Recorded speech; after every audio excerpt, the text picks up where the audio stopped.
ভারতীয় উপমহাদেশের জন্য এর থেকে বড় কোনো খবর নেই। আপনারা জানেন স্বাধীনতার সময় ভারতের পশ্চিমবঙ্গের টেলিভিশন চ্যানেল রিপাবলিক বাংলার অন্যতম পরিচিত মুখ ময়ূখ রঞ্জন ঘোষ সংবাদ উপস্থাপনায় তার অদ্ভুত এবং উত্তেজনাপূর্ণ ধরন নিয়ে বাংলাদেশে রয়েছে বিতর্ক ও সমালোচনা।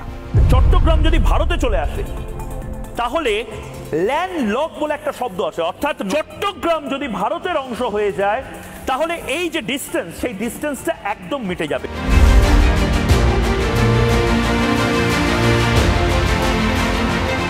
ছাত্র জনতার অভ্যুত্থানে শেখ হাসিনা সরকারের পতন এবং ডক্টর মোহাম্মদ ইউনূসের নেতৃত্বে অন্তর্বর্তী সরকার দায়িত্ব গ্রহণের পর থেকেই আলোচনায় রয়েছেন রিপাবলিক বাংলার এই সংবাদ উপস্থাপক। বিভিন্ন সময় বাংলাদেশের রাজনৈতিক সংঘাত সহ বিভিন্ন বিষয়ে অতিরঞ্জিত সংবাদ প্রচার করে আলোচনায় থাকেন তিনি।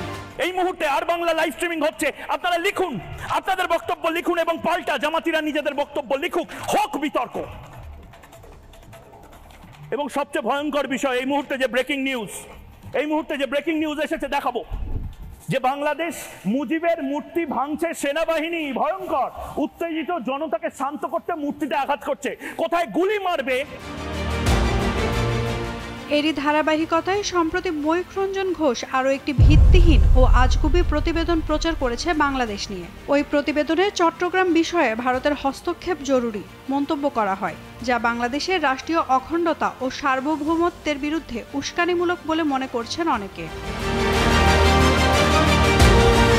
গত 12ই নভেম্বর রিপাবলিক বাংলার ইউটিউব চ্যানেলে চট্টগ্রাম আলাদা রাষ্ট্র হবে, মাউন্টব্যাটেন নেহেরুর ভুল ঠিক করার সময় এসেছে, ভারতের হস্তক্ষেপ জরুরি শিরোনামে প্রকাশিত প্রতিবেদনটিতে বলা হয়, চট্টগ্রামে হিন্দু বৌদ্ধরা জেগে উঠেছে, যে কারণে বাংলাদেশের অন্তর্বর্তী সরকারের প্রধান উপদেষ্টা ডক্টর মোহাম্মদ ইউনূস আতঙ্কে রয়েছেন। কেন আমি এই কথাগুলো বলছি? এই মুহূর্তে আমাদের কাছে সূত্র মোতাবেক কি খবর রয়েছে, কি হতে পারে চট্টগ্রামে সবচেয়ে মাথা ব্যথার কারণ, এবং সে কারণে দমনপীড়ন শুরু হয়ে গেছে। উপস্থাপক ময়ূখ রঞ্জন ঘোষকে বেজায় উত্তেজিত কণ্ঠে বলতে শোনা যায়, চট্টগ্রাম স্ট্র্যাটেজিক্যালি বেশ গুরুত্বপূর্ণ। আসাম, মেঘালয়, ত্রিপুরা, মিজোরাম সহ উত্তর পূর্ব ভারত লাগোয়া যে অঞ্চল রয়েছে তা হলো চট্টগ্রাম। উত্তর পূর্ব ভারতের এই মুহূর্তে কোনো সমুদ্র পথ নেই। আসাম ও ত্রিপুরার ভারতীয় পণ্য পরিবহনে অনেক অর্থ ব্যয় হয়, অনেকটা পথ ঘুরে যেতে হয় এসব পণ্য। তাই চট্টগ্রাম যদি ভারতের হয়ে যায় তবে এই পথ অনেকটা কমে যাবে। এছাড়া চট্টগ্রাম কক্সবাজার যদি ভারতের হয়ে যায় তাহলে বঙ্গোপসাগরে ভারতের যে আধিপত্য বাড়বে, আমেরিকা ধারে কাছে এগোতে পারবে না। সেন্ট মার্টিন নিক, সেন্ট হেনরি নিক, চট্টগ্রামটা যদি স্বাধীন রাষ্ট্র হয়ে যায় বা ভারতের হয়ে যায় তাহলে শুধু বাংলাদেশের জন্য নয়, গোটা পৃথিবীর যারা বঙ্গোপসাগর দখল করতে চায় তাদের চিন্তার কারণ হয়ে যাবে। ময়ূখ রঞ্জন দাবি করেন 1947 সালের দিকে চট্টগ্রাম হিন্দু অধ্যুষিত অঞ্চল ছিল, তাদের তাড়িয়ে দিয়ে চট্টগ্রামকে মুসলিম প্রধান অঞ্চলে পরিণত করার চেষ্টা চলেছে, কারণ এই চট্টগ্রাম থেকে হিন্দুরা বিদ্রোহ শুরু করতে পারে। সেই চট্টগ্রাম অঞ্চলটি পাকিস্তানকে হাতে করে দিয়ে দেওয়া হয়েছিল।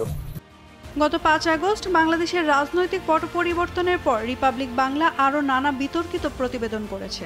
এরই ধারাবাহিকতায় সবশেষ গত 6 নভেম্বরও চ্যানেলটিতে খবর প্রচার হয়, যুক্তরাষ্ট্রের নির্বাচনের ফলাফল ঘোষণার পর ডক্টর ইউনূস প্যারিসে পাড়ি জমিয়েছেন, তিনি আর দেশে ফিরতে না পারেন। অথচ সেদিন দিব্যি অফিস করেছিলেন প্রধান উপদেষ্টা।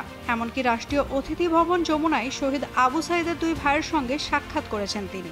রিপাবলিক বাংলা আমাদের প্রতিনিধিরা চিৎকার করে যে ছবিগুলো দেখিয়ে যাচ্ছে যে হিন্দুরা মরছে, হিন্দুদের ঘর ভাঙা হচ্ছে, ভারতীয় উপমহাদেশের জন্য এর থেকে বড় কোনো খবর নেই। আপনারা জানেন স্বাধীনতার সময় চট্টগ্রাম নিয়ে রিপাবলিক বাংলার এমন প্রতিবেদন প্রচারে ক্ষুব্ধ হয়েছেন দেশের নেটিজেনরাও। ষড়যন্ত্রের ফলে চট্টগ্রাম আমাদের হাতছাড়া হয়। চট্টগ্রাম যদি ভারতে চলে আসে তাহলে ল্যান্ডলক বলে একটা শব্দ আছে, অর্থাৎ চট্টগ্রাম যদি ভারতের অংশ হয়ে যায় তাহলে এই যে ডিস্টেন্স, সেই ডিস্টেন্সটা একদম মিটে যাবে। নাওমিন নাসরিন, ডেইলি সান।